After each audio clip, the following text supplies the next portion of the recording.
The grass looks nice and healthy. But this is my May 9th garden. This is what we look like as the garden awakens. There's something draining here, so gotta check that out. And then over here, everybody, the Miss Kim lilacs are waking up nicely.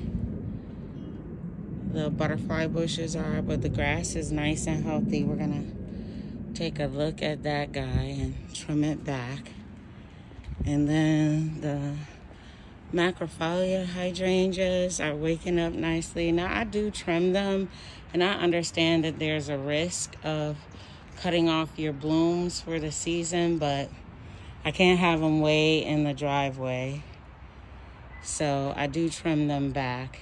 And then these are my arborvitaes that made it through that crazy winter and then that unique neighbor experience. So I'm going to trim back these stems to make it a little more clean. And then these hydrangeas are doing their thing coming back. There's only one or two that have not fully awakened. So I have to go through and see if these are dead stems or just slowly awakening stems. Again, I'm going to clean off these to make it more clean, but see, there's buds. You just got to wait for it. They wake up differently. My ground cover is doing really well, and I keep throwing it to the back end of the trees because it really is nice to have some greenery instead of mulching everything, like 1,000 bags of mulch. But we're gonna do some things here today. I'm excited because hubby let me treat myself to some plants on my way back, and I just asked for a little bit of money and he just said, okay. He didn't know I was getting plants. He probably would have said, for what? But ground cover here is nice as well. And I'm just seeing that the little helicopters took full advantage of mommy being away. I don't know if you can see that. And then I just want to TLC the space. I find gardening very therapeutic. So for some of my cutoffs of the hydrangeas, I tried to repot, but some said okay and some said absolutely not. And then my daffodils, I'm going to braid those back so they can still get nutrients, but give some room to the others.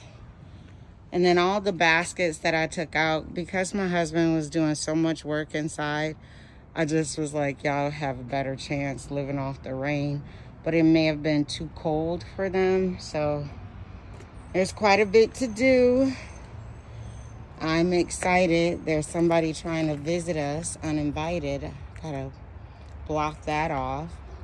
The boxwoods are doing their thing. I'm gonna trim those a little bit to provoke some more growth.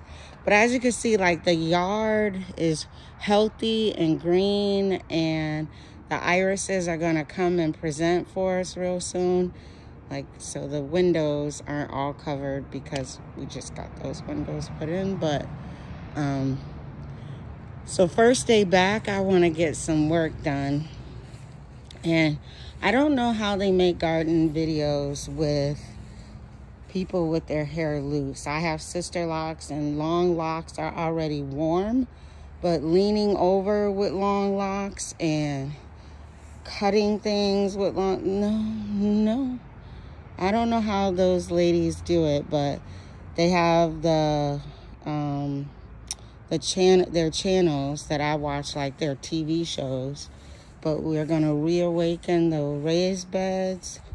My husband did such a good job with the wood and anchoring them well.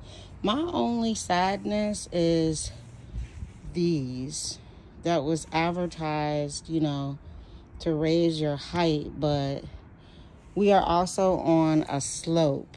So although we leveled everything, I suppose over time, it just shifts a bit. So this will probably be here for 1 or 2 more seasons, but I'll eventually transition them. This is our asparagus, and she's going to fern status, but I'm gonna cut it back so we can get a few more. You usually harvest in May, but they were late in coming in, so I think they're a cool weather plant. But little guys like this have tried to like, no, I'm gonna stay here. I'm like, no, baby, we're not feeding that. Nor are we feeding this one. And then I started some seedlings here that I plan to trade up. Not begonias, but I gotta remember seed name. So, but this is the status. The espaliers are waking up so nicely, but we're about to get into it with all the plants. Look at that oak leaf hydrangea. I was nervous who comes back and who doesn't. You have to give it room to say I'm coming back, because you really don't want a high maintenance garden. I live in the city and I do not have, you know, the schedule that allows you to just, I mean, I deadhead some things, but I'm trying this guy here. It's a hydrangea, a little lime, just for something to break up the post, a little beautification. But that's what the garden looks like in May. Oh, it's not the 9th, it's the 10th. May 10th, 2024. Mommy's back, and we're about to make it the welcome mat. I love for my husband to come out and sit and relax, and yeah. So I had some other responsibilities, and now I'm available. Look at this. That's still out. All right, guys, I'll let you see how it goes. Thank you. Bye.